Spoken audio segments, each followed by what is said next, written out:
A remote village cloaked in swirling mist, where the air hums with secrets. Eldermoon isn't just any place, it's a living relic, cradled by an ancient forest where the trees seem to sigh with every breeze. At its heart stands an old stone tower, topped by a giant clock. But this isn't an ordinary clock. It sings. Welcome to the singing clock of Eldermoon. We'll unravel a tale of mystery, magic, and heartbreak, a story about a girl named Liora, whose curiosity might unlock a truth too vast to bear.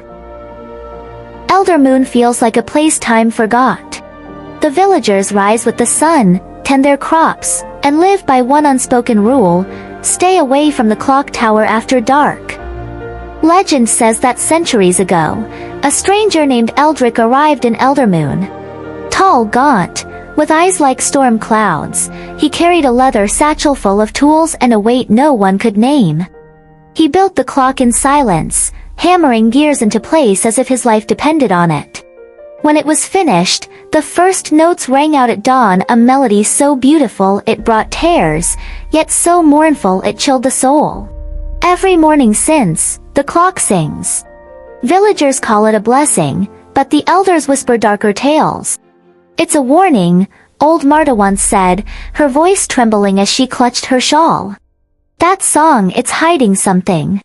But Liora doesn't buy it. She's 17, with wild brown hair and a spark in her hazel eyes that defies the village's fear. It's just a clock. What's there to be afraid of? I'll prove it, her friends warned her. Don't tempt it, Liora.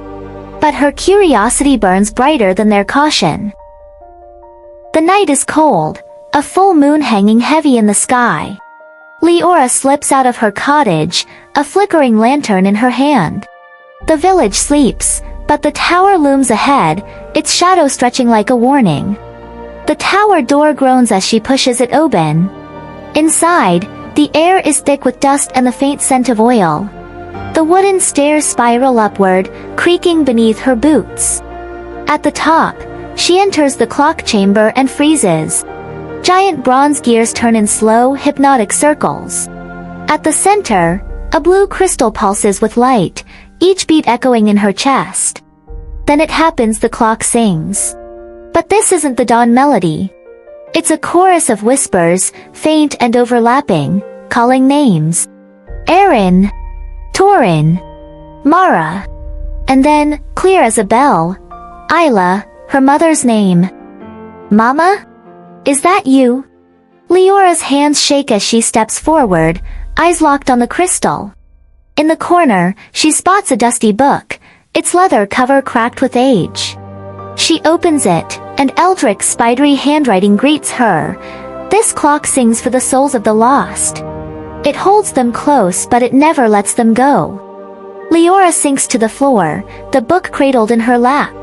Page after page reveals Eldrick's truth. He wasn't just a craftsman. He was a sorcerer driven mad by love. His wife, Lyrian, died in a plague, and he swore to bring her back. The clock was his masterpiece, a bridge to the soul realm, powered by that crystal. But magic demands balance. For every soul returned, Eldrick wrote, another must cross over. Leora's breath catches as she pieces it together. The clock has been feeding on Eldermoon, taking lives to keep its pact alive. You're alive, Mama. I could save you. But who would I lose? Outside, the village grows restless. The clock's song grows louder, a piercing wail that rattles the windows. The mist thickens, swallowing houses whole. Villagers shout in the distance, it's waking up. Liora grips the book tightly, torn between hope and dread. She finds one final note. The crystal is the key. Shatter it, and the song ends forever. Dawn creeps over the horizon as Liora stands before the clock, a rusty hammer trembling in her hands. She whispers, Leora's voice, I'm sorry, Mama. I can't trade a life for yours. Tears stream down her face as she raises the hammer and swings. The crystal shatters with a deafening crack, blue light exploding outward. The gears groan to a stop. The song dies, leaving only silence. Outside, The mist lifts, sunlight flooding Eldermoon for the first time in years. Villagers step out, blinking in awe. But Liora leans against the wall. Liora's voice, "Was it worth it?" That's where we leave her, a girl who broke a curse but lost a piece of herself. Thanks for joining me on this journey. If it moved you, hit like, subscribe, and ring the bell for more stories. What would you have done in Liora's shoes? Drop your thoughts in the comments, I can't wait to hear.